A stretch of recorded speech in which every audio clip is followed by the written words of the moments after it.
Soy Michelle Gutiérrez y les voy a hablar sobre la Ley General de Sociedades Mercantiles. Una sociedad mercantil es una entidad jurídica que se forma con el propósito de realizar actividades comerciales.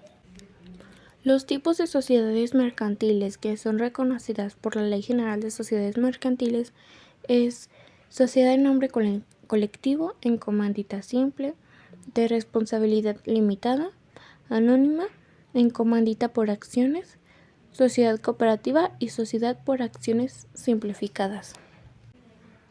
Las sociedades mercantiles que están registradas en el Registro Público de Comercio tienen una personalidad jurídica propia, es decir, son entidades independientes de sus socios. Las sociedades que no están registradas, pero que se presentan como tales ante terceros, ya sea a través de escritura pública o no, también tendrán personalidad jurídica. El acta constitutiva de una sociedad mercantil debe incluir una serie de elementos esenciales para su validez y funcionamiento. Estos son nombres, nacionalidad y domicilio de las personas físicas o morales que conforman la sociedad, descripción del propósito o actividad de la sociedad, que sería el objeto social, la razón social o denominación social. La duración de la sociedad puede ser indefinida, especificando el tiempo que existirá la sociedad, el monto total del capital aportado de los socios.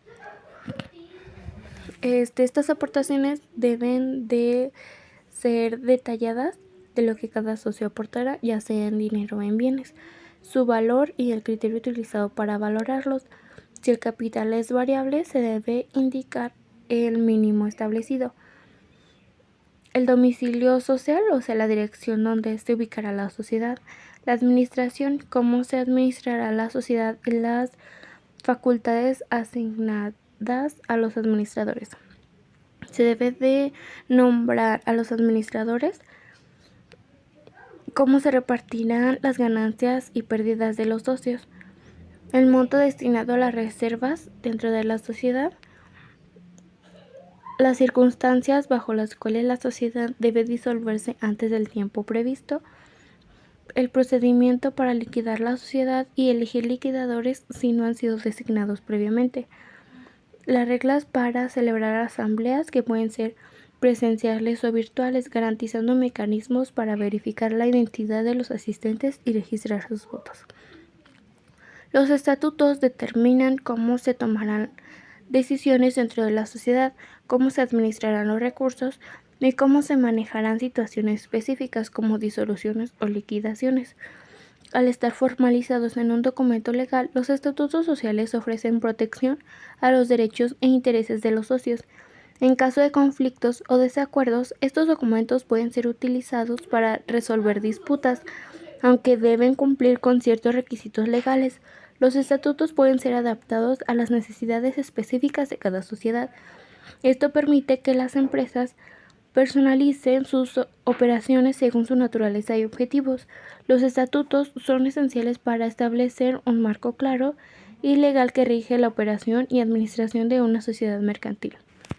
La constitución de una sociedad ante notario público y por suscripción pública es muy diferente, ya que por constitución ante notario, este procedimiento implica que los socios se presentan ante un notario público para formalizar la constitución de la sociedad. Este método brinda seguridad jurídica, ya que el notario garantiza que el acto se realice conforme a la ley. Además, proporciona asesoría legal durante el proceso. En cambio, la suscripción pública en este procedimiento permite que una sociedad se construya mediante un proceso más simplificado donde no es estrictamente necesario acudir al notario en la primera etapa. Este método puede ser más ágil y menos costoso al principio, permitiendo a las empresas iniciar operaciones rápidamente. Sin embargo, es esencial formalizar adecuadamente la Constitución para evitar problemas legales. Ambos métodos tienen sus propias características y ventajas. La elección entre uno u otro dependerá del tipo de sociedad que se desee constituir y las necesidades específicas de los socios y su disposición para cumplir con los requisitos legales. La transformación implica que una sociedad cambie su tipo o forma jurídica, por ejemplo, de una sociedad anónima a una sociedad de responsabilidad limitada, mientras mantiene su existencia legal y su patrimonio. Esto significa que la entidad sigue siendo la misma pero cambia su estructura legal. Requisitos que se deben cumplir para transformar una sociedad anónima a una sociedad de responsabilidad limitada o alguna otra es primero la transformación debe ser acordada por los socios en una asamblea general. Se tiene que elaborar el proyecto de transformación que contenga los nuevos estatutos, así como las modificaciones necesarias para adecuar al nuevo tipo de sociedad. La transformación debe formalizarse mediante escritura pública ante notario, quien dará fe del acuerdo y del contenido del nuevo documento. Finalmente, se debe inscribir el acta de transformación al Registro Público de Comercio para que tenga efectos frente a terceros. La transformación produce varios efectos importantes. 1. La sociedad continúa existiendo bajo su nueva forma jurídica, no hay disolución ni liquidación. Eso significa que se mantienen todos los derechos y obligaciones adquiridos anteriormente. Al transformarse, la sociedad se rige por las disposiciones aplicadas a la nueva forma jurídica elegida. Esto puede implicar cambios en la responsabilidad de los socios, en la administración o en el capital social. En la fusión de las sociedades hay dos tipos.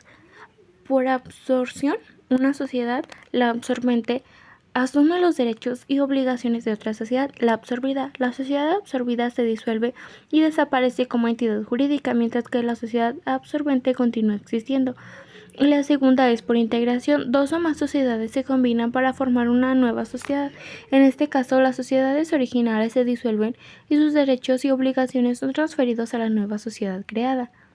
Independientemente del tipo de fusión, el procedimiento general incluye se debe realizar un proyecto que detalle los términos y condiciones de la fusión, incluyendo el tratado que recibirán los accionistas. Las fusiones deben ser aprobadas en asambleas generales extraordinarias. La fusión debe formalizarse mediante escritura pública ante notario. Para que tenga efectos frente a terceros, la escritura debe inscribirse en el Registro Público de Comercio. Algunos de los efectos legales que produce la fusión son que todos los activos, pasivos, derechos y obligaciones de las sociedades fusionadas se transfieren a la sociedad absorbente o a la nueva sociedad creada. Esto incluye contratos, deudas, bienes, inmuebles, etc. La sociedad absorbente a la nueva entidad mantiene la continuidad jurídica, lo que significa que no hay interrupción en su existencia legal ni en su capacidad para operar. Los estatutos sociales de la sociedad absorbente se modificarán para reflejar los cambios derivados de la fusión, así como para incluir las nuevas condiciones acordadas mediante el proceso. Se da la escisión cuando una sociedad denominada escidente decide extinguirse y divide la totalidad o parte de su activo, pasivo y capital social en dos o más partes, que son aportadas en bloque a otras sociedades de nueva creación denominadas escindidas, o cuando la escidente, sin extinguirse, aporta en bloque parte de su activo, pasivo y capital social a otras u otras sociedades de nueva creación. La escisión total, una sociedad se divide en dos o más partes y la sociedad original se disuelve completamente. Las nuevas entidades que surgen asumen los derechos y obligaciones de la sociedad escindida. En la escisión parcial, una parte del patrimonio de la sociedad original se separa para formar una o más nuevas sociedades, pero la sociedad original continúa existiendo. Algunos pasos y requisitos que se tienen que cumplir para la escisión es que debe ser acordada en la Asamblea General y debe de estar documentada en una. Se debe redactar un proyecto que contenga los términos y condiciones de la escisión. El proyecto de escisión debe de ser aprobado por la Asamblea General conforme a las disposiciones. Para esto generalmente se requiere una mayoría calificada. Una vez aprobada la escisión, se debe de formalizar mediante escritura pública ante notario y posteriormente inscribirla en el Registro Público de Comercio. Se debe publicar un anuncio sobre la escisión en el periódico oficial y en uno de circulación nacional, informando a los acreedores sobre el proceso. Los acreedores tienen derecho a oponerse en la decisión si consideran que sus derechos pueden verse afectados. Deben presentar su oposición dentro del plazo establecido por la ley. Se realiza la transferencia efectiva del patrimonio, o sea, activos y pasivos, a las nuevas sociedades según lo estipulado en el proyecto aprobado. Las causas por las que una sociedad se disuelve es por la expiración del término fijado en el contrato social, por imposibilidad de seguir realizando el objeto principal de la sociedad o por quedar consumado, por acuerdo de los socios tomando de conformidad con el contrato social y con la ley, porque el número de accionistas llegue a ser inferior al mínimo que se establece en la ley o porque las partes de interés se reúnan en una sola persona, por la pérdida de 2/3 partes del capital social, por resolución judicial o administrativa dictada por los tribunales competentes conforme a las causas previstas en las leyes. La liquidación debe ser acordada por la Asamblea General de Accionistas o Socios. Este acuerdo se documenta en un acta. Pueden ser voluntarias por decisión de los socios o forzosas por causas legales como una conclusión del objeto social. En el acuerdo de liquidación se nombrarán uno o más liquidadores quienes serán responsables de llevar a cabo el proceso.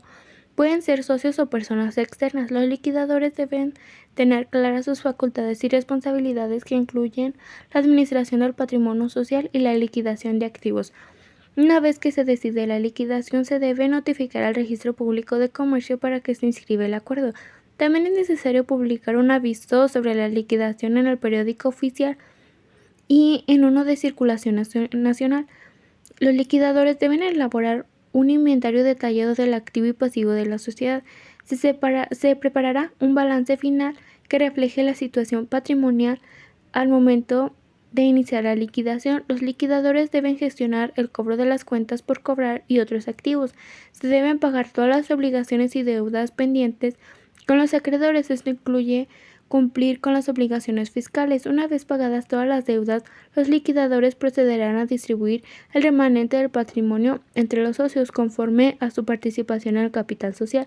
Se levantará un acta final donde consten las operaciones realizadas durante la liquidación. Y finalmente, se solicitará la cancelación de la inscripción en el Registro Público de Comercio, lo que formalizará la extinción legal de la sociedad.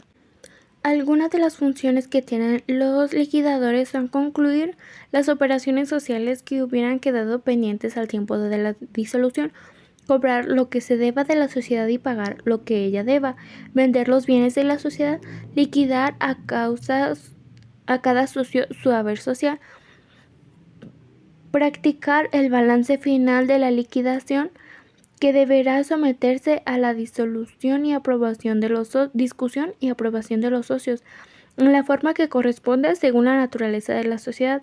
El balance final, una vez aprobado, se depositará en el Registro Público de Comercio y deberá publicarse en el sistema electrónico establecido por la Secretaría de Economía. Deberá obtener del Registro Público de Comercio la cancelación de la inscripción del contrato social una vez concluida la liquidación. Algunas de las principales características de la sociedad anónima es que el capital se divide en acciones. La responsabilidad de los accionistas está limitada al monto de sus aportaciones. Esto significa que no responden con su patrimonio personal por las deudas de la sociedad. Las acciones pueden ser transferibles, lo que facilita la entrada y salida de nuevos accionistas. La duración puede ser indefinida a menos que se establezca lo contrario en los estatutos.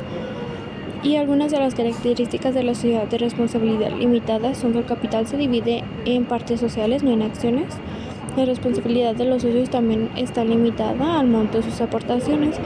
La transferencia de partes sociales está restringida, requiere el consentimiento unánime de los demás socios, lo que limita la entrada y salida de nuevos socios. No es obligatorio tener un consejo de administración. Las decisiones se toman generalmente por unanimidad o mayoría simple. Al igual que la sociedad anónima, la duración puede ser indefinida o determinada según lo acuerden los socios.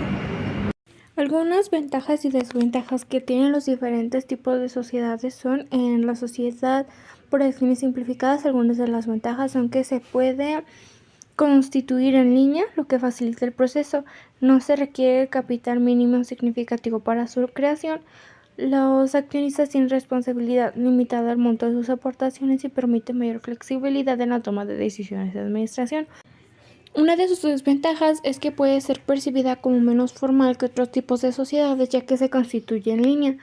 La sociedad en nombre colectivo, algunas de sus ventajas son que ocupa menos formalidades en comparación con otras sociedades, lo que facilita su operación, y los socios responden con su patrimonio personal, lo que puede garantizar confianza entre los acreedores. Algunas de las desventajas son la responsabilidad ilimitada puede ser un gran riesgo para los socios si la sociedad enfrenta deudas, y puede ser menos atractiva para inversionistas debido a la responsabilidad personal. En la sociedad en comandita simple, algunas de sus ventajas son que permite tener socios comanditarios de responsabilidad ilimitada y comanditarios de responsabilidad limitada, lo que puede atraer inversionistas.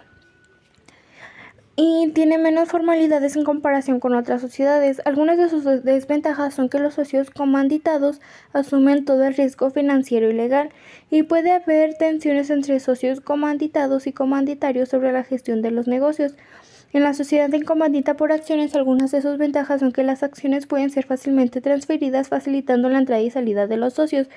Los socios comanditarios tienen responsabilidad limitada al capital aportado. Algunas de sus desventajas son que mayor complejidad que la sociedad en comandita simple, lo que puede implicar costos adicionales.